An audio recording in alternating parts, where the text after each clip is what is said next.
여러분 삶을 살다 보면은 하나님께서 여러분 주변에 많은 인물들을 허락해 주시잖아요.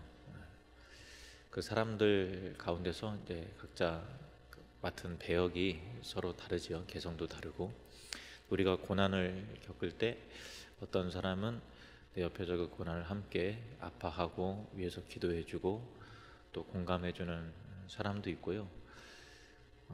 또 어떤 사람은 그 표현이 어떻든 간에 그 속 마음이 내 고난과 별개인 사람도 있죠. 그리고 오히려 속으로 고소해할 수도 있는 거고요. 또 어떤 사람은 내 고통과 고난을 오히려 가중시키는, 안 그래도 힘든데 더 힘들게 만드는 사람이 있습니다. 오늘 말씀은 시므이라는 사람을 살펴보는데요. 이 시므이는 다윗이 고난당하고 고통 겪을 때 오히려 그 고통을 가중시키는 그런 인물이었습니다. 다윗의 삶을 들여다보면은 늘 평탄하지 않았죠. 산이 있는데 어렵게 넘은 것 같다가 또 이렇게 쉴만하면 또 높은 산이 또 있어서 또 그 산을 넘고, 그래서 또 이게 쉴만하면 그 다음에 고난이라는 산이 또 더 높은 게 있어서 참 다윗의 삶 가운데 힘들게 넘는 고난의 산이 참 여러 개인 것을 보게 됐는데요. 한동안은 장인인 사울 왕에게 쫓겨서 광야로 피신해야 되는 아픔과 서러움을 많이 겪었던 삶을 살았고요. 그때도 힘들었지만은 그러나 그때는 젊었을 때였고 아직 왕위에 오르지 않았을 때니까 그래도 조금 더 나은 셈인데, 다윗이 가장 비참했을 때는 왕의 신분으로서 나이도 먹을 만큼 먹고 또 정치적인 입지도 영향력도 어느 정도 탄탄했을 그 시기에 자기의 친아들 압살롬에게 쫓겨서 도망가는 신사가 됐을 때 참 그 마음의 심경이 얼마나 처참하고 참 얼마나 참담했겠습니까? 이 사건은 다윗이 우리아를 죽이고 또 밧세바를 취하고 간음하여 일어난 그 빼앗은 사건 다음에 일어난 다윗 집안의 하나님의 그 징계와 심판이었던 것이죠. 그래서 다윗은 사실은 이제 압살롬 때문에 일어난 거지만 다윗은 알고 있죠. 누구를 원망할 수 있는 상황이 아니라는 것을 다윗은 알아요. 하나님께서 압살롬을 도구로 해서 다윗을 징계하시고 치시는 하나님의 징계와 심판이었기 때문에 내가 이 징계와 심판을 어쨌든 내가 달게 받아야 되겠다라고 하는 그 마음이 있는 거죠. 그때 눈앞에 나타난 자가 바로 시므이라는 사람이었는데요. 사건의 시작은 다윗이 압살롬을 피해서 예루살렘을 떠나서 도망가다가 바후림이라는 곳에 이르렀을 때 일어났는데, 거기서 사울의 집 족속 중 하나인 시므이라는 자가 나타났습니다. 피난을 가는 다윗을 따라가면서 계속해서 저주하고 다윗 왕과 그의 신복들을 향해서 돌을 던지고 하는 그런 행위를 하는 거죠. 당시 돌을 던진다라고 하는 것은요, 그 구약의 관점에서는 율법적인 처벌을 한다라는 그런 의미예요. 그러니까 아무것도 모르는 애가, 동네 꼬마이가 막 돌멩이 막 던지듯이 하는 게 아니라 나름대로 이제 의로운 자가 되어서 너 다윗 하나님의 심판을 지금 받는 것이다. 그래서 자기가 심판자로 자처해서 율법적인 징계와 심판의 자리에 서서 자신의 어떤 의로움을 과시하면서 너는 이 하나님의 징계로 인해서 죽어 마땅하다라고 하면서 이게 돌을 던지는 그런 거죠. 그래서 이 다윗을 향한 경멸과 저주의 돌을 던지는 것인데, 참 아이러니한 것이 그 다윗이 한때 과거에 골리앗과의 그 싸움 가운데서 골리앗이 저주를 할 때 돌팔매로 돌을 던져서 물리쳤던 믿음과 용기의 소년이었고, 참 그 영웅의 모습 우리가 다 기억하고 있지 않습니까? 근데 지금은 그때와 대조적으로 오히려 저주와 돌질을 당하고 있는, 그러면서도 꼼짝없이 그 저주를, 그 수모를 당하고 있어야만 되는 그 다윗의 참 처참하고 참담한 모습을 그리고 있습니다. 시므이가 왜 그렇게 할까? 왜 다윗을 저주할까라고 하는 그 이유에 대해서 성경이 말하고 있는데요. 사무엘하 16장 7절에서 8절을 보시면 시므이가 저주하는 가운데 이와 같이 말하니라. 피를 흘린 자여, 사악한 자여, 가거라 가거라. 사울의 족속의 모든 피를 여호와께서 내게로 돌리셨도다. 그를 이어서 내가 왕이 되었으나 여호와께서 나라를 내 아들 압살롬의 손에 넘기셨도다. 보라, 너는 피를 흘린 자이므로 화를 자초하였느니라 하는지라. 이렇게 저주를 하는 거예요. 시므이가 돌질을 하면서 저주를 하는 것은 나름대로의 그 신앙 근거가 있는 거예요. 신학적 관점이 있는 거죠. 이 세 가지로 정리할 수 있는데요. 첫 번째는 사울의 그 집안에 피를 흘린 너의 죄를 여호와께서 지금 갚고 계시다라는 그 관점이 있는 거예요. 그리고 다윗이 사울의 왕좌를 빼앗은 대가를 지금 치르고 있는 것이고, 세 번째로는 이제 압살롬에게 그 왕위가 넘어갔다, 그런 거죠. 그러니까 시므이는 나름 하나님 앞에서 진지하고 올바른 판단을 하고 이것이 하나님의 뜻이고 내 판단이 옳다라는 그 관점을 견지하고서 저주하고 또 돌을 던지고 있는데, 근데 시므이의 관점과 판단은 사실 정말 엉뚱하고 잘못된 관점이었잖아요. 아시다시피 다윗의 지금 겪는 고통은 사울의 집안과 관련돼서 하나님께서 징계를 하신 것이 아니라 밧세바 또 우리아 사건 때문에 다윗이 겪는 심판이에요. 그러니까 하나님의 심판은 맞지만 그 원인에 대한 분석을 시므이는 사울의 집안을 피를 흘리게 한 왕위를 너 마음대로 빼앗은 것에 대한 하나님의 심판이다라고 보고 있는데 그건 아니죠. 그러니까 시므이는 이것을 정치적이고 또 이제 사울의 집안의 사람이기 때문에 개인적인 원한도 있는 건데 그것을 그 하나님의 이름으로, 신앙의 이름으로 포장을 한 거예요. 포장을 하는데 그 신앙을 포장을 뜯어보면 자기의 어떤 정치적인 입장인 거고 또 사울의 집안이라고 하는 어떤 개인적인 원한과 관계된 그런 부분이었다는 것이죠. 그래서 시므이의 주장은 성경적으로 근거가 없는 오히려 역행하고 있는 부분이다라는 거예요. 그리고 사울의 왕위를 다윗에게로 옮기신 분은 다윗 스스로가 아니라 하나님이시잖아요. 다윗은 오히려 그 사울을 그 해하지 않게 하려고 굉장히 조심했다라는 것을 여러분 그 성경을 통해서 아실 거예요. 여호와의 기름 부음 받은 자를 해하지 말라 하면서 다윗은 최대한 사울을 보호하려고 하는 그런 입장이었어요. 근데 하나님께서 사울을 폐하시고 다윗에게로 옮기신 거죠. 그리고 우리는 다윗의 왕위가 그 반역자 압살롬에게로 가는 것이 아니라 나중에는 그 솔로몬에게로 간다라는 것을 잘 알고 있습니다. 그러니까 시므이의 이 신념과 고발은 전혀 근거가 없는 하나님의 섭리와 계획에서 벗어난 것임을 성경이 분명히 보여주고 있는데요. 근데 여기서 우리가 좀 재밌게 보는 것은 암만 그래도 다윗의 짐이 없고 피난 가는 입장이라 할지라도 돌질을 한다는 것은 시므 입장에서는 지금 목숨을 건 거예요. 그죠? 굉장히 위험한 일을 지금 하고 있잖아요. 그죠?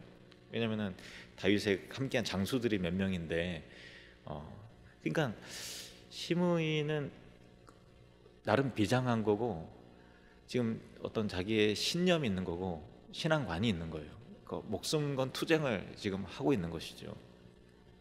근데 사실상 우리는 알게 되는 것이 시므이의 관점이 그 정치적 신념이 대단히 잘못됐다라는 것을 우리는 알고 있지 않습니까? 이것이 자신의 정치적인 신념과 잘못된 신앙이 같이 이렇게 결부되는 것이 얼마나 우습고 이 위험한 거라는 것을 성경이 알려주고 있어요. 우리가 얼마 전에도 선거를 치르고 또 우리 온 국민은 사실 정치에 대해서 굉장히 좀 예민하지만은 물론 그 역사적으로 예민할 수밖에 없죠. 우리나라 상황이. 예민할 수밖에 없지만 정치적인 견해와 신념을 갖는다는 것은 뭐 그거는 필요한 일이죠. 아무 생각 없을 수는 없잖아요. 근데 그것을 신앙과 결부지어서 확신을 갖는다는 것은요, 위험 요소가 굉장히 많아요. 예.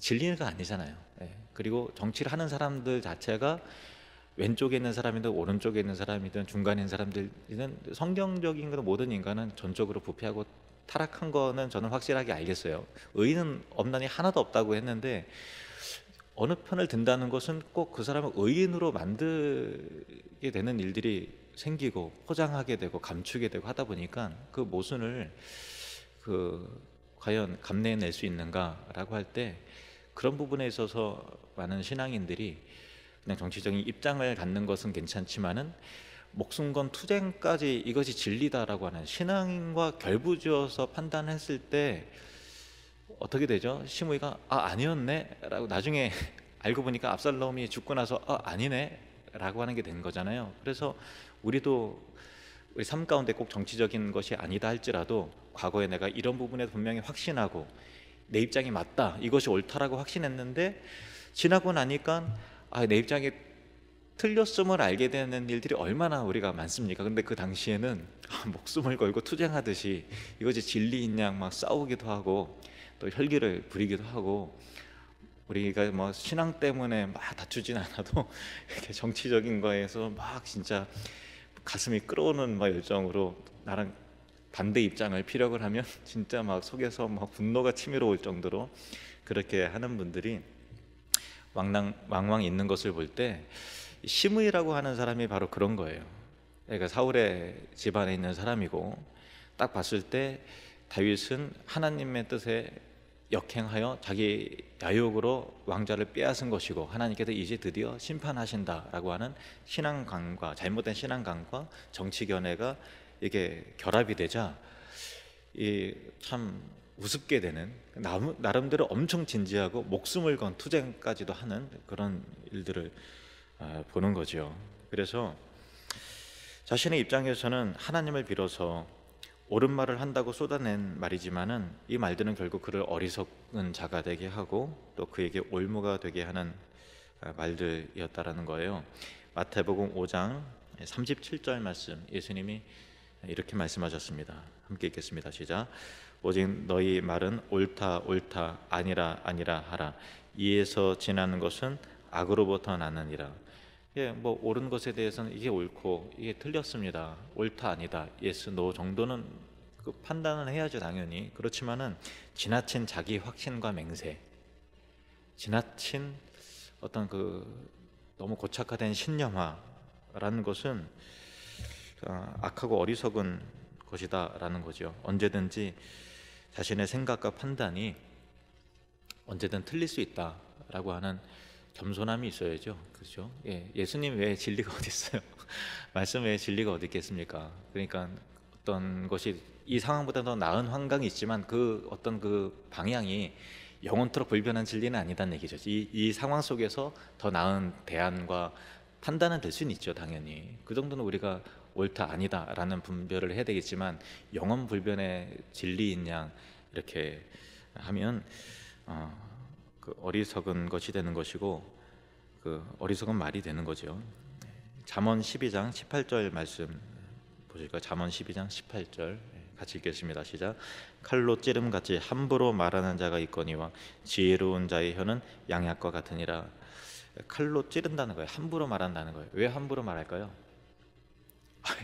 이게 옳거든요. 이게 확신이 있거든요. 그러니까 자기 신념과 확신이 있으니까 말로 이제 칼을 휘두르듯이 하는 거예요.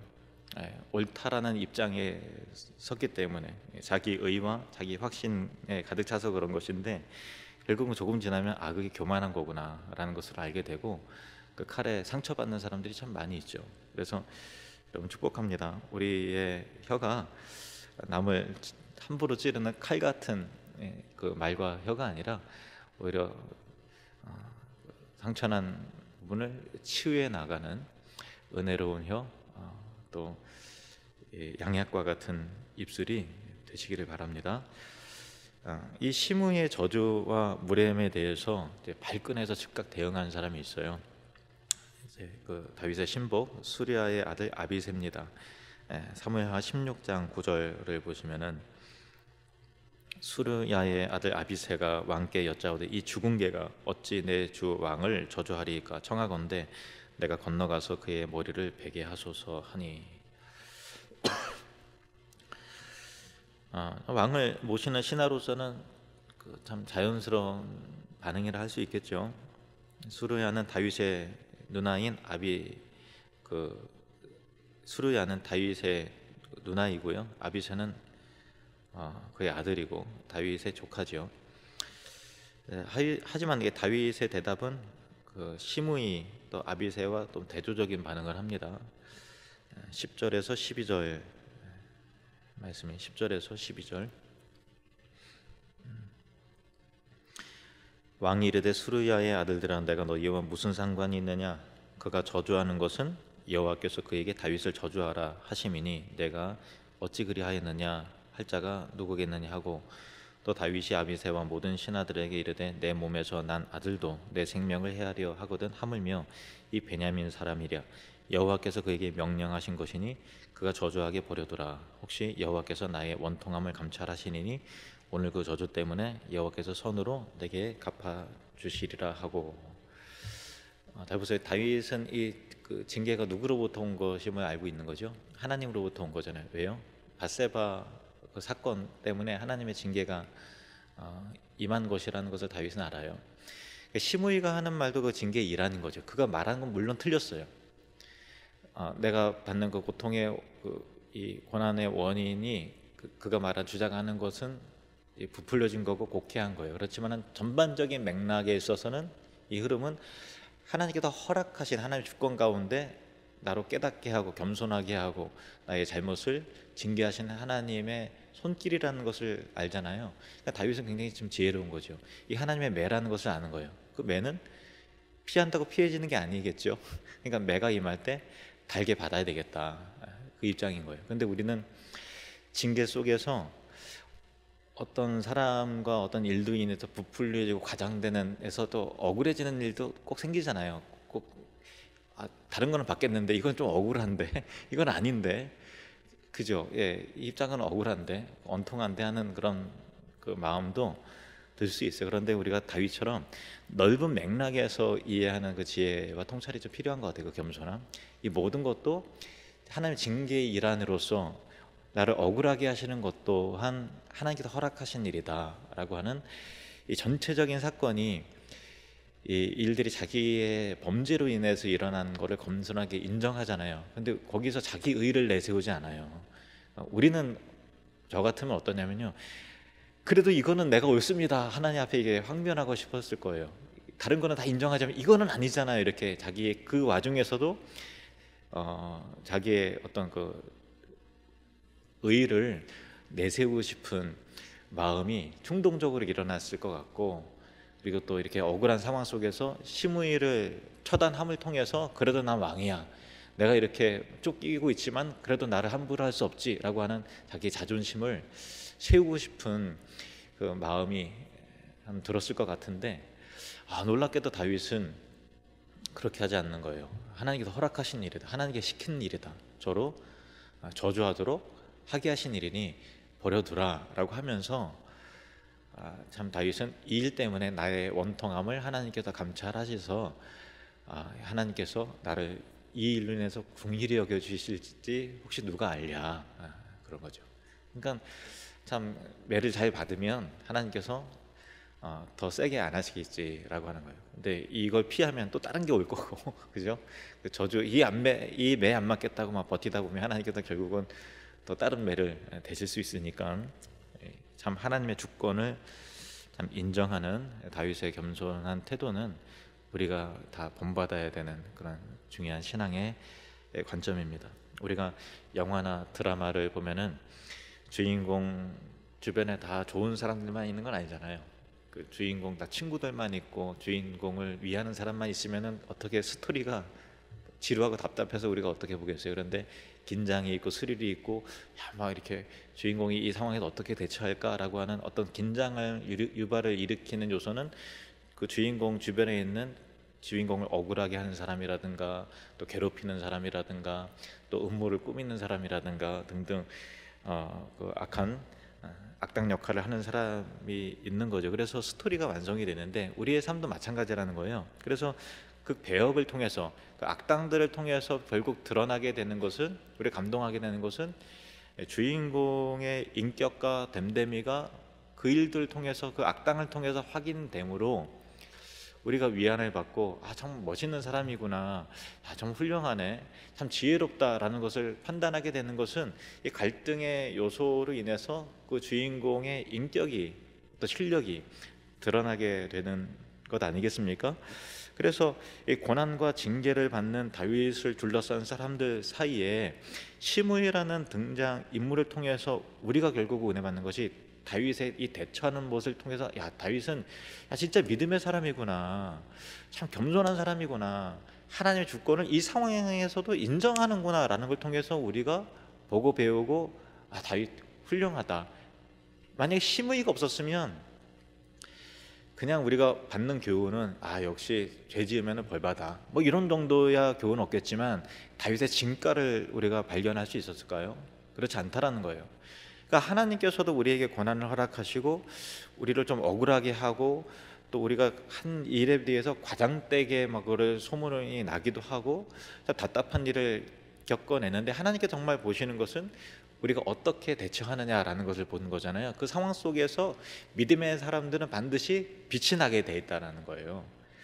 우리의 진심은 하나님께서, 주변 사람이 모를 수는 있겠죠. 그런데 하나님께 그 일을 통해서 얘가 지금 어떻게 하고 있는가라는 걸 보는 통해서 고난과 시련과 또 등장인물을, 나를 참 괴롭게 하는 사람들을 통해서 믿음의 실력이, 인격의 성숙함이, 그의 단단함이, 참 그의 겸손함이 결국은 빛이 나고 드러나게 된다라고 하니, 그런 관점에서는 이 시므이의 배역이, 역할이 중요하다고 할 수 있겠죠. 그죠? 그런 거예요. 그러니까 우리 삶 가운데서 꼭 나에게 도움이 되는 사람만 중요한 게 아니라, 나를 억울하게 하고 좀 힘들게 하는 사람도 나름 그 배역을 맡은 거예요. 그래야 우리의 믿음도 단련이 되고, 또 하나님 앞에서의 겸손함도 찾게 되고, 하나님의 주권을 인정하는 정말 실력 있는 사람으로 자라나게 되고 또 드러나게 되니까 그런 거죠. 하나님의 방법입니다. 그리고 다윗의 인품과 이 넓이와 아량은 시므이를 이게 해하지 않잖아요. 그 아량은 어디서 나온 것이냐라고 할 때, 하나님의 약속을 다윗이 붙들고 있는 것이라는 것을 우리는 알아요. 발견하게 됩니다. 자, 사무엘하 7장 27절에서 29절을 보시면은, 만군의 여호와 이스라엘의 하나님이여 주의 종의 귀를 여시고 이르시기를, 내가 너를 위하여 집을 세우리라 하셨으므로 주의 종이 이 기도로 주께 간구할 마음이 생겼나이다. 주 여호와여, 오직 주는 하나님이시며 주의 말씀들이 참되시니이다. 주께서 이 좋은 것을 주의 종에게 말씀하셨사오니 이제 청하건대 주의 종의 집에 복을 주사 주 앞에 영원히 있게 하옵소서. 주 여호와께서 말씀하셨사오니 주의 종의 집이 영원히 복을 받게 하옵소서 하니라. 이렇게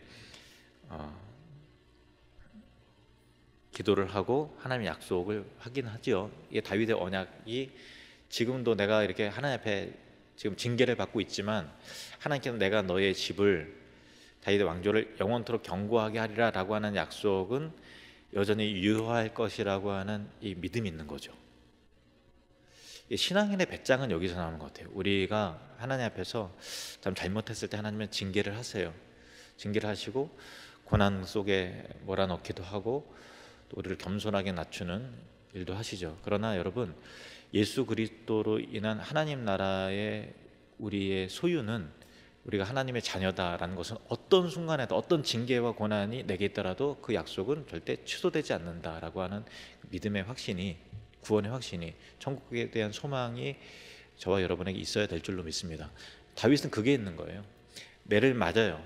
아파요. 죽을 것 같아요. 힘들어요. 그렇지만은 나에게 약속하신 하나님 나라는 영원토록 견고하다. 왜냐하면 하나님의 약속이니까.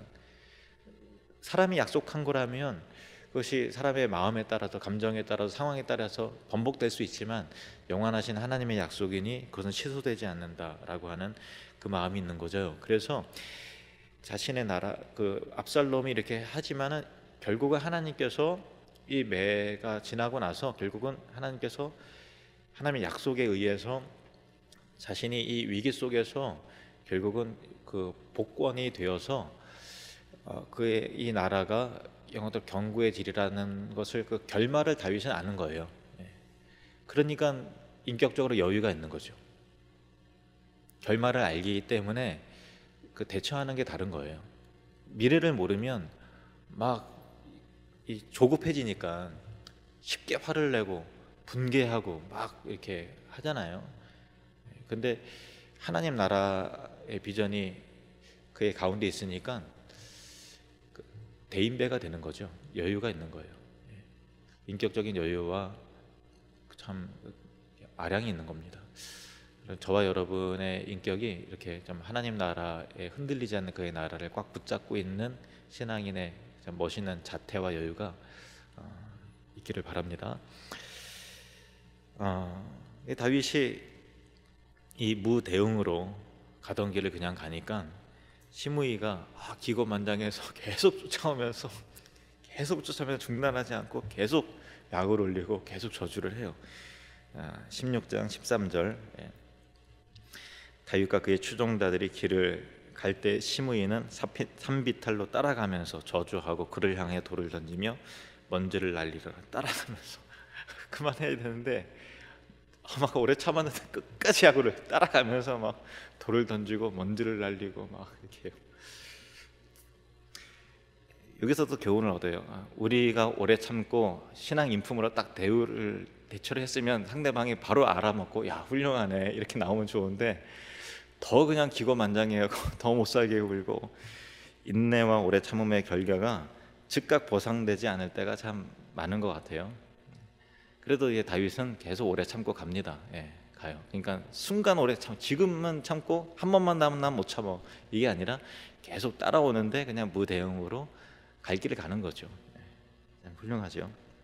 근데 그러나 결국 하나님께서 다윗에 대한 그 징벌을 거두시죠. 그리고 압살롬과 그의 추종자들이 이제 죽고 패하게 되고 다윗은 승리해서 예루살렘으로 황궁을 하게 되는데, 이때 시므이가 자기가 갖는 신념과 신앙관이 깨진 거예요. 이게 왜냐면 압살롬한테 가야만 이게 자기의 어떤 그 신념, 정치적인 그런 것이 옳다 증명이 되는데 이게 아닌가 하고서 자기의 목숨을 건 투쟁과 신념이 순간 흔들려 버린 거예요. 그러니까 신념이 무너지니까 이 사람은 순간 살아야 되겠다라거나 비겁한 사람이 딱 돼버려요. 그러니까 참 이 사람이 좀 이중적이죠. 기회주의자가 되는 거예요. 그래서 유다 지파 사람들과 함께 요단강으로 나와서 제일 먼저 다윗을 후다닥 데려와서 엎드려 절하고 왕이시여 어서 오시옵소서 하면서 이렇게 영접한 사람이 시므이예요. 다 보는 앞에서. 그러니까 계산한 거죠. 다 보는데 그래도 이 와중에 설마 이렇게 내가 막 왕이 어서 오시옵소서 하면 그래도 나를 혹시 뭐 다 보는 앞에서 죽이겠나. 지금 이렇게 대통합을 이루어야 되는 상황 속에서 그거를 정치적인 계산이 시므에게 있었던 거죠. 근데 이제 아비새가 여호와의 기름 부으신 자를 저주했으니 이 시므이가 죽는 것이 마땅하지 않겠습니까? 하는데 다윗은 시므에게 은혜를 베풀어서 그를 죽이지 않습니다. 그러니까 그의 죄가 가벼워서 그렇게 한 것은 결코 아니었고요. 지금 혼란스러운 민심을 수습해야 하고 온 이스라엘의 화합을 이루는 차원에서 용서를 하는 거죠. 만약에 시므이를 처단하면 그와 비슷한 생각을 한 사람들이 얼마나 많았겠어요. 얼마나 다윗을 저주하고 정말 꽃이다 한 사람들이 얼마나 많았겠어요. 그리고 압살롬의 편에 들었던 사람들이 얼마나 많았겠어요. 그런데 시므이가 죽인 것 자체가 메시지가 돼서 다윗과 이렇게 함께 하는데 주저하게 되고 몸을 사리게 되고 또 두려움에 떨고 아니겠어요. 그러니까 다윗이 좀 지혜롭게 잘 대처했으나 그의 죄가 없어서 그런 건 아니었다 그래요. 그런데 다윗이 그가 말한 대로 다윗의 평생에 그 시므에 대해서 보복하지 않아요. 보복하지는 않지만 시므에 반드시 징벌을 받아야 된다는 것은 알고 있는 거예요. 이게 개인적인 원한과 보복의 측면에서 앙심을 품고 그런 게 아니고요. 잘 보세요. 여호와의 기름 부음 받은 자를 저주했다라는 것은 자신의 그 나라가 다윗의 왕이 아니라 다윗이 왕으로서의 위치를 잊은, 진짜 왕은 그리스도라는 걸 다윗은 알잖아요. 그래서 다윗이 왕일 때 왕이신 주님 옆에 오히려 진짜 왕이신 메시아를 이제 두높이고 했는데, 이것이 자신의 왕국이 하나님 나라의 예표고 기름 부음 받은 자를 저주한다는 것은 하나님 나라의 대적자고 그리스도의 대적자라는 그런 이 메시지가 시므이를 통해서 있다라는 것을 알고 있는 거죠. 그래서 다윗은 임종을 앞두고 왕의 계승자 솔로몬에게 유언을 합니다. 그래서 시므이를 무죄한 자로 너는 여기지 말고 그의 죄를 징벌해라, 지혜롭게 해라. 그래서 솔로몬은 시므이를 불러서 언약을 맺어서 너가 잘못한 것이 있으니 예루살렘 밖으로는 나가지 말아라, 예루살렘 안에서 있는 것은 내가 허락한다라고 했는데, 결국 3년 후에 시므이가 도망간 종을 찾기 위해서 그 언약을 스스로 깨죠. 그러니까 자기가 안 깨면 사실은 사는 건데, 종 찾겠다고 그 성 밖으로 나간 것 자체가 하나님께서 그를 징벌하시기 위한 하나님께서 하신 일이라는 것을 우리가 알게 되는 거죠. 그래서 솔로몬은 그 일을 인해서 시므이를 징벌하여 죽게 만드는데, 그때 솔로몬이 하는 말이 이겁니다. 44절 45절 말씀. 44절 45절. 왕이 또 시므에게 이르되 내가 내 마음으로 아는 모든 악 곧 내 아버지에게 행한 바를 내가 스스로 아나니 여호와께서 내 악을 내 머리로 돌려보내시리라. 그러나 솔로몬 왕은 복을 받고 다윗의 왕위는 영원히 여호와 앞에서 견고히 서리라 하고. 그러니까 개인적인 원하는 측면이 아니라 다윗의 왕위는 영원히 여호와 앞에서 견고히 서리라 라고 하는 것이 하나님 나라의 측면에서 그리스도를 대적하는 자가 이렇게 된다라고 하는 메시지가 담고 있는 형벌이었다라는 것이죠. 그리스도 나라의 대적에 대한 심판이었던 것입니다.